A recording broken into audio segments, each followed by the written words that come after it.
now why would he do that? Or why would she, she knows she needs it, and I would call stuff before. He's like, how do you know? I said, because I'm a woman. Okay, fine, I'll try to hold my patience and be cool. Like I was on the verge of snapping and making the 10 o'clock news.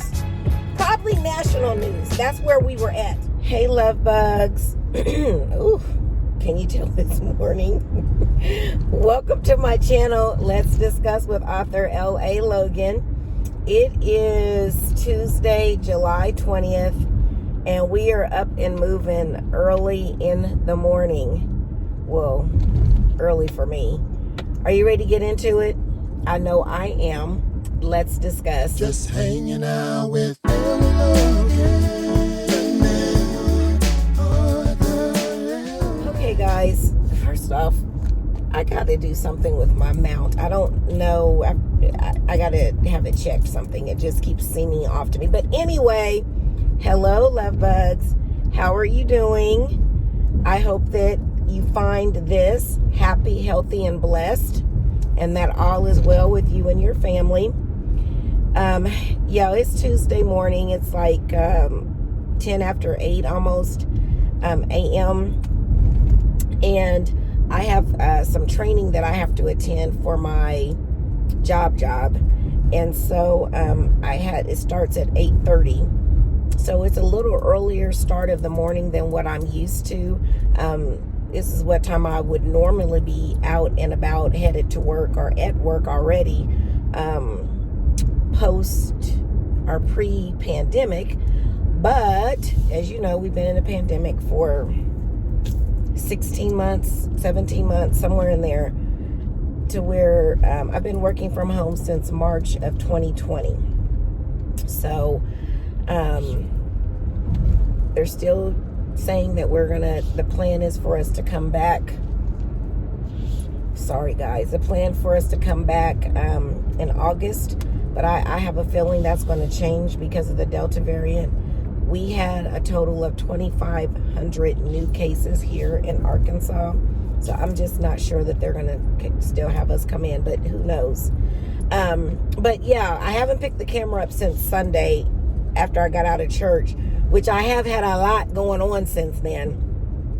So, what did I do? Sunday, I cooked the quick dinner.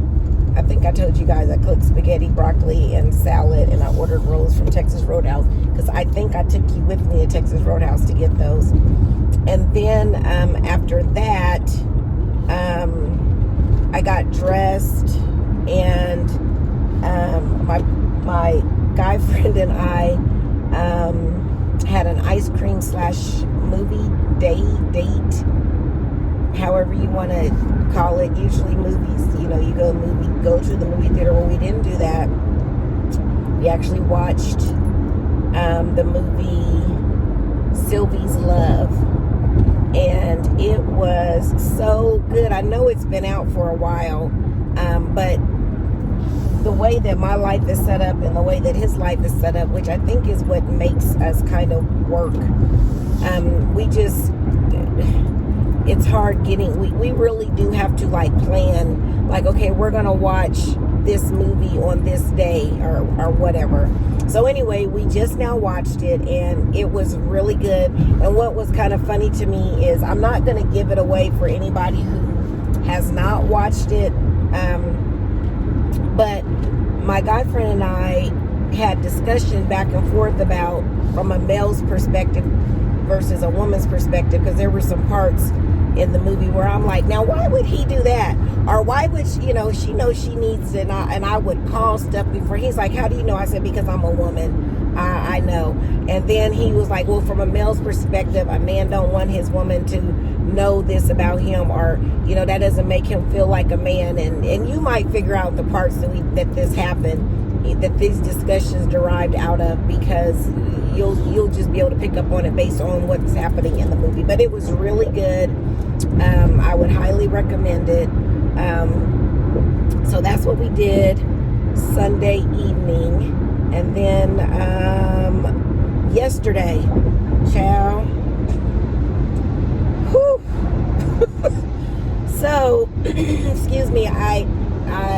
started out my day at work with meetings, of course, and was preparing because I've got some new staff that started at work this week, and so had some stuff prepared that I need to go over with them. I really hope my camera is shaking to me, and I hope it's not shaking to you.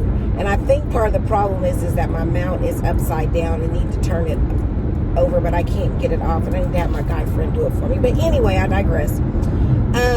So I was getting ready to finish up my meeting. My 10 o'clock meeting started at 10, and I get a call that my sister is being taken to the emergency room because she's experiencing numbness and shortness of breath. She's having a hard time breathing. And so I'm trying to, not panic.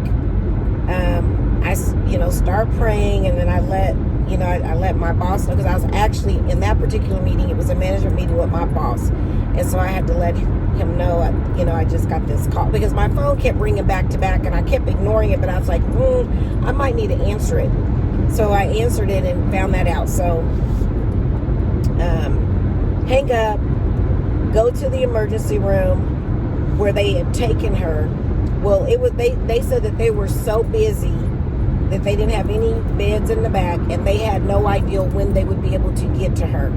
And I was like, okay, no, we're not doing that. So when I found that out, once I got there, I took her to, I'm going to bleep that out. I took her to another hospital. And when I tell you, we got there at 11:30 a.m., we did not get discharged until, are you ready to hear this? We did not get discharged until 8:30 p.m. You heard me. We did not get discharged until 8:30 p.m. 8:30 p.m., y'all. That's what time we got discharged. Yeah, 8:30 p.m. Out of those 9 hours that we were there, we spent 5 of them in the lobby of the emergency room. 5 hours. Whew, child, I'm getting upset thinking about it all over again. 5 hours in the emergency room, okay? Or in the lobby. The 5 hours that we sat in the lobby, I didn't see one cleaning person come through and clean nothing.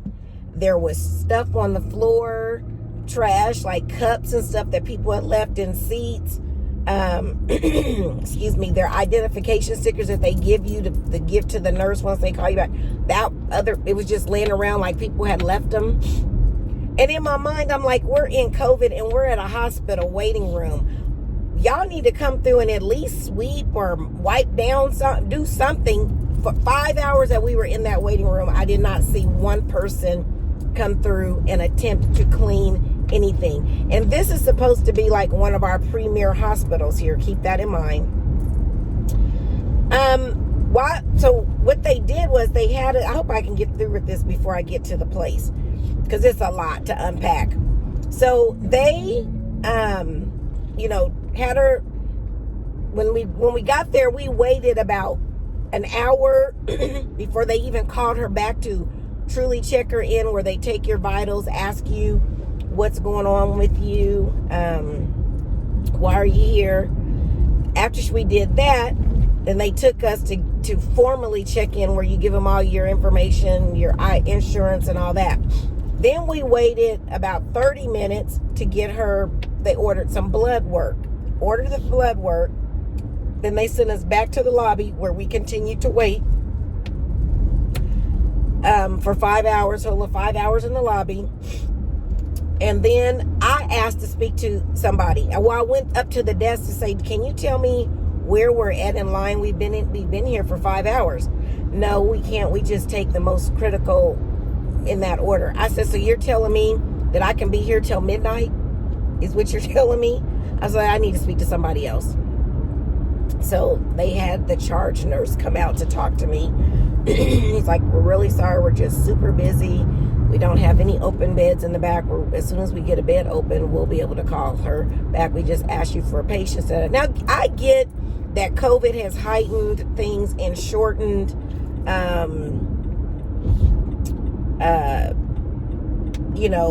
caused some issues in the medical field where, excuse me, they're short-staffed and, they're just over. I get it. I mean, I've heard on the news. But in my mind, I can't process being in the emergency room lobby for 5 hours. I haven't even seen a doctor. We had sat in that lobby so long that I forgot we hadn't seen a doctor, because when the nurse came out, I was like, well, can we at least get our lab results and find out what's going on? He was like, well, yeah, once we get you in the room and you see the doctor and the doctor assesses, he'll go over the labs and determine what the next steps are. I mean, I literally, do I want to stop here to get a Diet Dr. Pepper, a drink? I'm sorry, y'all. Y'all know I get easily distracted. Yep, I think I'm going to try to run in here real quick. Because I don't know if they have vending machines or not. And watch, they probably do. But I also don't have any cash. Well, I have a 20. No change, because I'm on one of my challenges is the change thing. Okay, I digress. So I forgot we hadn't seen a doctor till he said that to me. So I was like, okay, fine, I'll try to hold my patience and be cool. Okay, whatever. So about 15, 20 minutes later, they call us back to a room. So I'll be right back. Okay, guys, I even got me a little snack. Snacks. Okay, so where was I? They called us back into the room about 15 minutes after I spoke to the charge nurse. Uh-oh. Hang on. I was having a little jam session.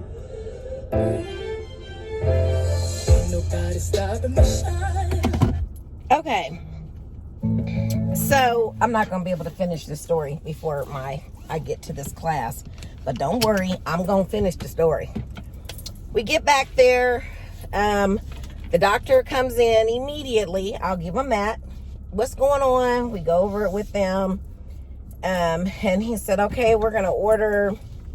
He named off a gamut of tests, but 2 of which they should have done that as soon as she came through the door because of the symptoms she presented. Numbness, shortness of breath. I would have thought they would have done an EKG immediately just to rule out that she's not currently having a heart attack. So that was one of the tests that they ordered, and a urine test was the other one, which I thought that was standard medicine practice, like, especially with a woman, they always gonna make you pee in a cup because we're always pregnant. That's what's wrong with us. But anyway, I digress. So, and I need to remember how to get to here. You don't act brand new. Now, if you are brand new to the channel, I'm gonna let you have it, but those that been here for a while, I don't know where I be going sometimes, that I am lost, and it was right there. I get lost and I got to use GPS, and I know those that are new, I've lived here for 12, 13, since 2009, I've been here, and I still got to use GPS. Even my guy friend be like, you don't know where nothing is at, because he be trying to tell me a story or tell me something, and he's like, where such and such. No, I don't know where that's at. So now he's trying to think of landmarks and stuff to help me where it be funny. But it don't be funny to him, because he's like, I'm going to take you on a tour, because you don't know where nothing is at to have been here for as long as you've been here. But anyway, yeah, I'm not going to be able to finish this story. Y'all going to have to help me remember where I left off, which is they ordered a gamut of tests. Yeah, just keep that in mind. I think I'm going to park right here. So we're sitting there, I kid you not, for 2 more hours. Now, mind you, there was some entertainment while we were waiting. Don't get me wrong. And I'm not trying to make light of anybody's situation, but, you know, we had a young man come in with, I guess, was his parents and his sister, who clearly was not happy, and he was cutting up to the point to where they had to call security. I think they might have been trying to get, he was off his meds or something, maybe, I'm guessing. And so they had to call security and the real police because he was just, he was out of control. And with the world we live in, everybody in the lobby was on heightened alert, like what's going on. And then even when they got him to the back, because he was back there while they took him back several hours before they took us back, and we saw him back there and he was still cutting up. So, and then there was it was just some stuff that came, and that was another thing I wasn't happy about, is that you could hear everybody's business. You know, a lady came in, she had 5 kids and she was tired of dealing with them and she needed a break. I didn't know you could do that. I'm thinking that she might have had some other stuff going on, because they were very familiar with her. And she said that she told her husband she needed a break. And she came in on an ambulance. So I don't know if the husband sent her. I don't know. Anyway, guys, it was a lot going on. But I will finish up this story once I come out of this training. Don't let me forget. Okay.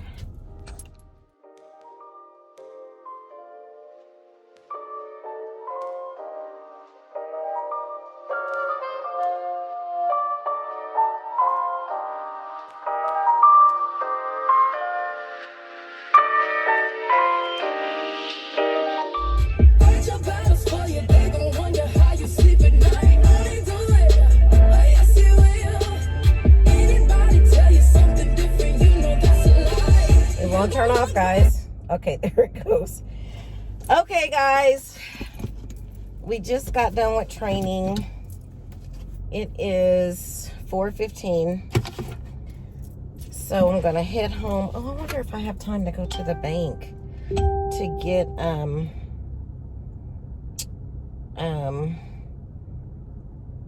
my cash. Let's see. I know banks probably close earlier on, child. Okay, this is crazy. The banks closed at 4. So, I guess I'm just used to old school banking. I think I told you guys, maybe I didn't. Maybe it was before I started vlogging, about the time I needed to get something notarized, and it's been so long since I physically went into a bank that, you know, I didn't know that the protocol and all that had changed. So I went to my first bank and they were like, "Do you have an appointment?" And I'm like, "An appointment?" And they was like, "Yo, do you have an appointment?" I said, "No." And so as I'm talking to the person, I'm looking, there's only one teller and then one person behind the desk.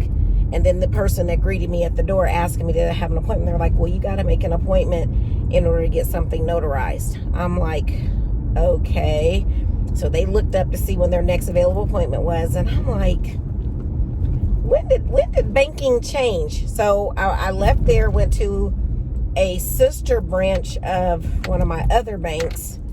And it was like the drive-through was inside of the bank. Like, I was used to just walking up to the teller window and talking to the person. Well, they don't have that anymore. You got to talk to them through the phone. And I'm like, what happened to real customer service as it pertains to banking? Like, to me, that it was just absolutely impersonable. I think I'm saying that word right. And it just lacked good customer service. So anyway, I got it notarized. But I just was shocked at the way banking worked, because like I said, it had been a long time since I physically had to go into a bank or really utilize the bank, because I usually just use the ATM if I need to deposit a check or call on the phone if I need to talk to someone. So anyway, let me get back to my story about my sister's experience at the emergency room with my sister. You guys thought I forgot after being in training all day. So, I don't even remember where we left off, but we're back there. They run some more tests. In like 2 or 3 hours passed. Nobody has came in to say, hey, we're still waiting on test results. Depending on those test results, this is what we're going to do. Or we got these results back, and based on those results, this is what we're going to do. I mean, nobody else came back in the room. So hence, we're hearing everybody's business that's in there with us, because we're not in a real room. We're just divided by curtains at this point. So we're hearing about the lady. I think I told you about the lady who came in because she was tired of her 5 kids. She came in. There was another gentleman, an older gentleman that was in there who had some fluid around his heart. They were trying to help him understand that he was going to be admitted. And he was like, well, no, I can just go home. Am I going home now? I mean, it was just a lot of things going on to keep it interesting. But at the same time, we've been in there at this point without any food, water, nothing. So probably after the 4th hour of being back in the back, well, no, the 3rd hour being back in the back, because we were at the emergency room a total of 9 hours. So after being, 3 hours in, I go to the nurse's station. There's about 4 or 5 people sitting there just talking. They ain't doing nothing. And then I see the nurse that had been working with us, and he looked like frazzled. Now, I could tell that he was kind of new because of the questions that he was asking some of the other staff about like what to do or how to do or what the protocol was for certain things. So I don't think so much that he was new to nursing, but more so maybe new to either the emergency room atmosphere or new to that hospital. So that's what I mean by new. Not like new, don't know what to do medically. That's not what I mean. Just new to their processes based on, like he was asking where stuff could be found, where do they put this, that type of thing. So they may have pulled him to come work in the emergency room to help out because they were short-staffed. Okay. So I see him up there. He looks frazzled, and I had heard him on the phone, so I knew he was talking to doctors about patients. So I wait till he got the phone. I walked up to him and I was like, do we have a status? I mean, have my sister's results came back? He's like, oh, they want to do one more test. I was like, why? He's like, I think it's because of the results from another test. And I'm like, is somebody going to come in and talk to us about that? And he's like, I really apologize. He goes, we're just so busy. I just didn't get a chance to come in and talk to you about it. But the doctor, I'll have the doctor come in. I was like, okay. Now, again, guys, I get it. I know COVID is back, ramped up again. I know that the emergency room is bombarded with not just COVID people, but people who use the emergency room as their doctor's office instead of making an appointment with a PCP or a specialist. They just use the emergency room. I get it. But at this point, we had been there for 8 hours. 8 hours. I am with very little communication. The only time any communication was initiated was when I started asking questions or requesting to speak to someone, higher up or who was in charge or whatever. That was the most irritating part to me. If you could just come in and give me some updates, let me know you ain't forgot. Because at one point my sister's like, do you think they forgot that I'm in here? That's how bad it was. So the doctor comes in, explains why they wanted to do one more test.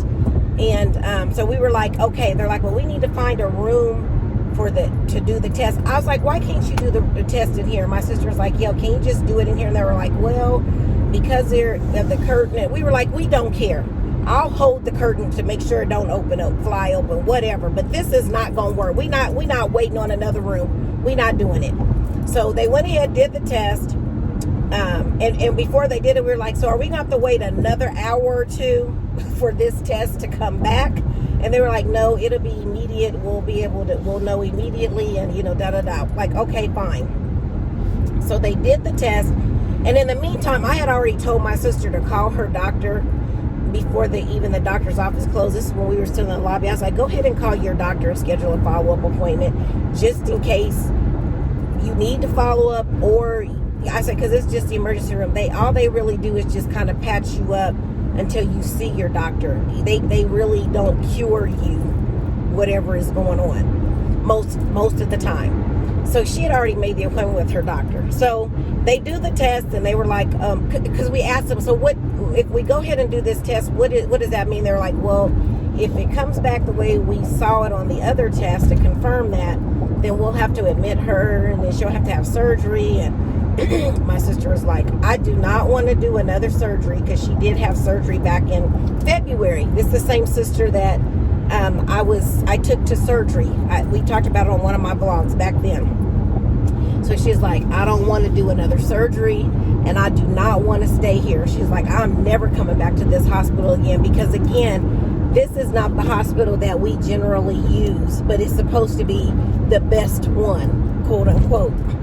And I even tried to, take my sister to the one we usually use, but she was in so much pain. She was like, I can't make it. I can't. But she was like going through this. She was like, I wish I would have just pushed through it and just let you take me to the one we always go to, because we would not have been there for this long, which I truly believe that.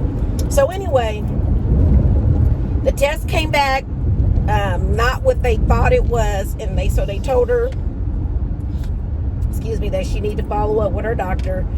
And they sent her home with some meds, and we got to leave maybe 30 to 45 minutes after that. But all in total, we were there for 9 hours. I kid you not. I'm not making this up. I'm not exaggerating. Honestly, it might have been longer than 9 hours, because at one point I was like, oh my God, I valet parked the car. I wonder if the valet closed at a certain time, because I completely forgot. And they were like, no, they're open 24 hours. I was like, okay, cool. Thank God for that. But yeah, that was the problem, or the challenge that I had, or what I had going on the past couple days, guys. And when I say it was cray-cray, like, I couldn't believe that it was happening. And there were a few times where I felt like I was going to explode, like I was going to click, like I was going to be like, what is going on? Like, and are y'all playing with me? Like, I was on the verge of snapping and making the 10 o'clock news, probably national news. That's where we were at by that time. I was done. Hungry, tired, restless, lack of communication. It was just, I was like, no. So anyway, guys, I'm sorry. I just realized I think my lens might be a little dirty. I hope you guys saw me okay. Or is it the light? Anyway, it's too late now, because I done told the whole story, and I ain't about to tell that story again. So, needless to say, I'm glad my sister is okay, but at the same time, I wasn't trying to deal with that. Oh, and then at one point, I thought I was going to have to get my sister's car.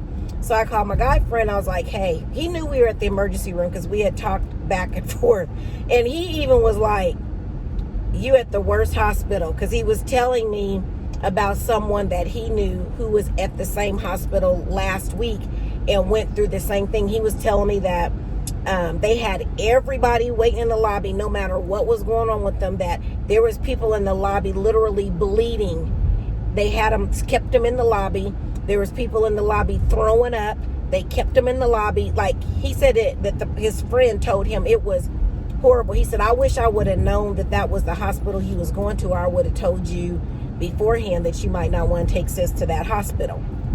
So anyway, I had called him back a couple times, like, I might need you to take me to get, sis's car from her job.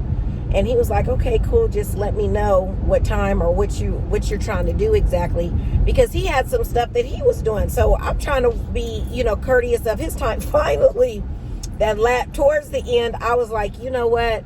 Go on and do what you got to do. I said, because I don't know what these folks is doing. I don't know how. He was like, you are still there. I was like, yes. And I feel like I'm about to snap. So yeah, it was just a lot. I was just done. So if ever I have to go to the emergency room, I pray that they take me to the other hospital and not that one, because that was just beyond ridiculous. And I said I was going to call and make a complaint, because the main thing is like, how you don't clean the lobby. Like, I'm willing to give you a pass about it being COVID and being short-staffed, and you guys are working longer hours because the COVID surge has started. But like, how y'all not cleaning the lobby? I mean, literally, there not one time did anybody come through and do nothing in that lobby as far as cleaning goes. That really rubbed me along with everything else. So anyway, guys,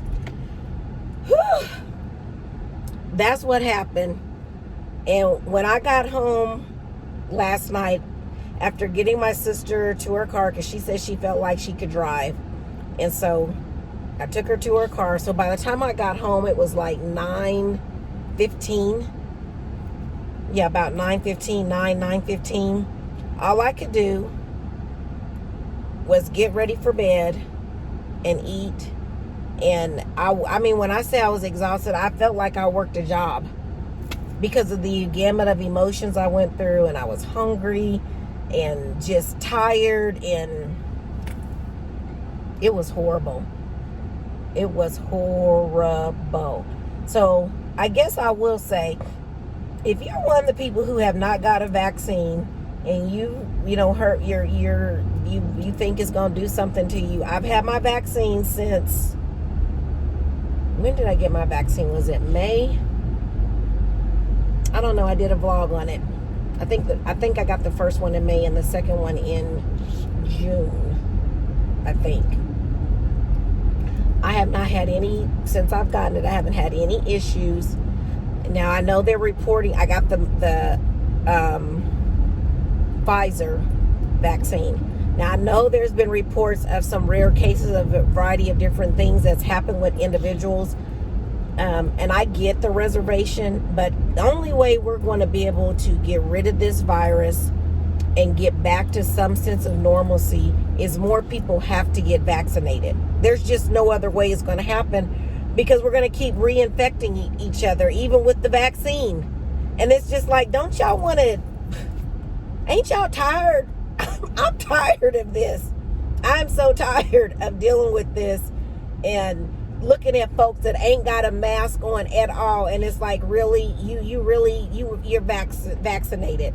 Really? And you can't make anybody prove that they are or they're not because of HIPAA. So it's so many people walking around here not vaccinated and still not taking precautions. Anyway, guys, let me get off my box of ranting. If this is your first time here, welcome. Glad that you decided to join us. If it's not your first time, welcome back. How have you been? I ask that you click the like button. By clicking the like button, it not only encourages me, but it lets YouTube know that you're enjoying the content on this channel, and it does something with the algorithms that allows our channel to be put before other YouTube watchers who enjoy similar content. If you are not a part of the family, what are you waiting on? Click the subscribe button and the bell. The bell will notify you whatever content has been loaded to the channel. And then lastly, I ask that you leave me a comment below. Leaving comments are encouraging, and it also lets me know that which you may or may not like about the channel. Don't be ugly. It's okay to express your thoughts and opinion. You just don't got to be ugly about it. And then I ask that you share. We are trying to get to 100 subscribers, and we are so close. I think the last time I checked, I think we were like 24 away from reaching 100 subscribers. And I want to shout out once again Mama's Mad Ideas for promoting our channel and trying to help us get there. So by sharing, you're encouraging others to come and join the family. I am so ready to celebrate 100 subscribers that I might just do a giveaway. My son keeps telling me that's what I need to do. But anyway, guys, I appreciate your support. I appreciate everything that you do to keep me encouraged. You just don't know how much it means to me. But before we get out of here, I do want to leave you with this. Remember, the plans for your life have already been designed. It's just up to you to trust the planner. Have a good one, everybody. Just hanging out with Logan.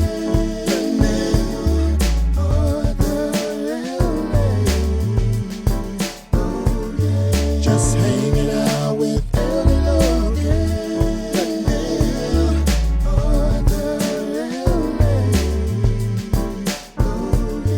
Just hanging out with Logan.